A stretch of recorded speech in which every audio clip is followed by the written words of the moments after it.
বাংলাদেশ কিন্তু প্রযুক্তির দুনিয়ায় বিশাল একটা লাফ দিয়ে ফেলেছে, যা দেশের উদ্ভাবনের ভবিষ্যৎকে পুরোপুরি বদলে দিতে পারে। তো চলুন আজ আমরা দেখি কিভাবে এই দারুণ পদক্ষেপটা দেশের প্রযুক্তিগত স্বপ্নকে সত্যি করার শক্তি যোগাচ্ছে। একবার ভাবুন তো, যদি সবচেয়ে শক্তিশালী আর যুগান্তকারী প্রযুক্তি সবার নাগালের মধ্যে চলে আসত, তাহলে কি হতো? এই প্রশ্নটা নিয়েই কিন্তু আমাদের আজকের আলোচনা। কারণ প্রযুক্তির জগতের সবচেয়ে বড় চ্যালেঞ্জগুলোর একটা হলো সবার জন্য সমান সুযোগ তৈরি করা। দেখুন, আর্টিফিশিয়াল ইন্টেলিজেন্স বা এআই নিয়ে যারা কাজ করেন, মানে ছাত্র, গবেষক বা নতুন উদ্যোক্তা, তাদের জন্য যে শক্তিশালী কম্পিউটিং টুলস দরকার সেটা প্রায়ই তাদের নাগালের বাইরে। কারণ একটাই, অসম্ভব খরচ।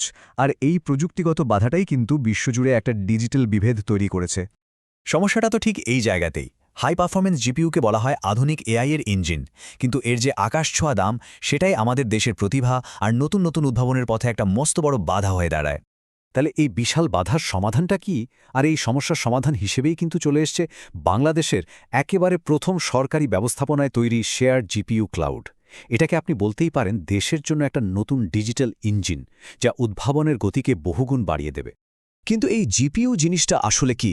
খুব সহজ করে বললে, এটা একটা বিশেষ ধরনের প্রসেসর যা হাজার হাজার কাজ একসাথে করতে পারে। সাধারণ প্রসেসরের মতো একটা একটা করে নয়, একেবারে একসাথে। আর এই বিশাল ক্ষমতার কারণেই কিন্তু জটিল এআই মডেল ট্রেন করার জন্য জিপিইউ ছাড়া চলেই না। এই যে দেখুন, স্ক্রিনে তাকালেই কিন্তু পার্থক্যটা একদম পরিষ্কার হয়ে যাবে। একটা সাধারণ সিপিইউ শক্তিশালী হতে পারে, কিন্তু এটা কাজগুলো করে একটার পর একটা, মানে সিরিয়ালি। অন্যদিকে একটা জিপিইউ ডিজাইনই করা হয়েছে হাজার হাজার কাজ একসাথে সামলানোর জন্য। এআই এর জন্য এই ক্ষমতাটাই কিন্তু পুরো গেম চেঞ্জ করে দেয়। ব্যাপারটা আসলেই কিন্তু অবাক করার মতো, তাই না? মাত্র একটা হাই এন্ড জিপিইউ একাই প্রায় ৪৫টা সিপিইউ এর সমান শক্তি দিতে পারে। মানে খালি এই একটা তথ্য থেকেই বোঝা যায় যে কম্পিউটিং পাওয়ারের দিক থেকে এটা কত বড় একটা লাফ। আর বাংলাদেশের এই নতুন জাতীয় সুবিধাটিতে আছে মোট ২২৪০ টেরাফ্লপস ডিপ লার্নিং ক্ষমতা। এখন টেরাফ্লপ শব্দটা শুনে হয়তো একটু কঠিন লাগছে, তাই না? সহজ করে বলি, এর মানে হলো এই সিস্টেমটা প্রতি সেকেন্ডে লক্ষ কোটি গণনা করতে পারে। ভাবা যায়? এই অবিশ্বাস্য কম্পিউটিং শক্তিই বলে দেয় যে এটা দেশের গবেষক আর উদ্ভাবকদের জন্য কত বড় একটা সম্পদ হতে চলেছে। কিন্তু দেখুন, আসল খেলাটা কিন্তু শুধু এই সংখ্যার না। এই উদ্যোগের সবচেয়ে গুরুত্বপূর্ণ দিক হল এর মানবিক প্রভাব। এটা শক্তিশালী প্রযুক্তিকে সরাসরি তাদের হাতে তুলে দিচ্ছে যাদের এটা সবচেয়ে বেশি দরকার। এক কথায় বলতে গেলে এটা হলো উদ্ভাবনের গণতন্ত্রীকরণ।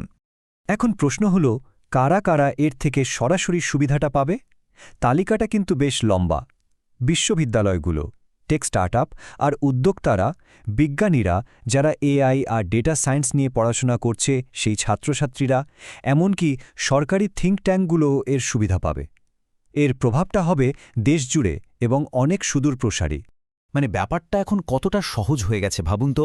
যে কেউ এখন কম খরচে এই ক্লাউড অ্যাক্সেস করতে পারবে, হার্ডওয়্যারের সীমাবদ্ধতা নিয়ে আর ভাবতে হবে না, জটিল সব পরীক্ষা নিরীক্ষা চালাতে পারবে, আর বড় কোনো বিনিয়োগ ছাড়াই নতুন নতুন আইডিয়াকে খুব দ্রুত বাস্তবে রূপ দিতে পারবে।